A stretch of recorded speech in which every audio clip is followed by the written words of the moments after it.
Hi, this is Julian for Production Expert. I've got a copy of Nugen Audio's new plugin SigMod, which is a channel operations utility toolbox. It's modular, so you can set it up how you want, and it's really useful and can get really interesting when you start using these modules in combination to set up particular processing chains.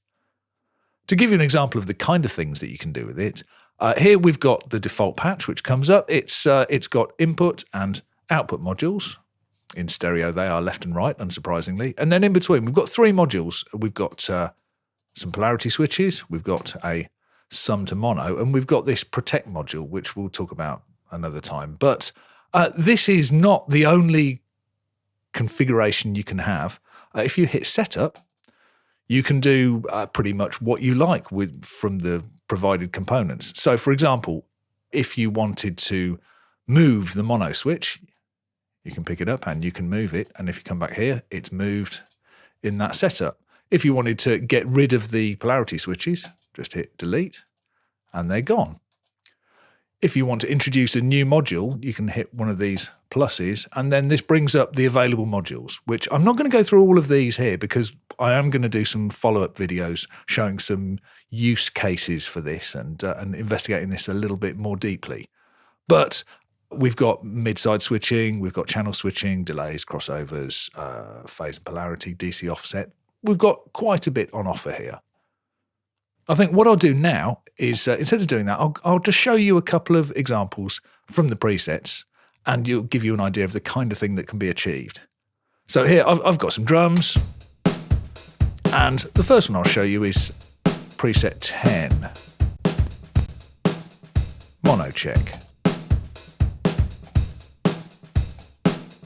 Not that exciting, but the point is there isn't a mono button by default in the Pro Tools mixer. So there's one that can use now. Next up, what about, well, let's go to phase. Here,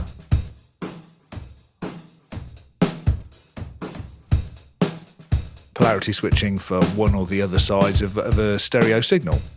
What about if we go back a couple? Mid-side solo. Here we've got some mid-side components, but we're going from stereo to mid-side and back to stereo. But if we solo, there's the mid component, and there's the sides. What about if we go to width balancer? Here we go. So what we're doing is we're dropping into mid-side, and then we've got a level control, and then we're going back out into stereo. So if I pull this down, we can balance up the sides component against the mid. Lastly, what about, and this I think is possibly the most useful of the lot in the right environment. This is using the protect module, just a protect module. And what this does is if the signal level rises above this true peak level, it'll cut the audio.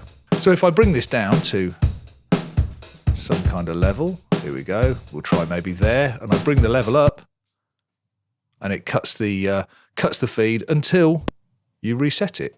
It's too loud, so it'll keep resetting, won't let me pass audio until I bring it back down again, and then it'll pass audio again.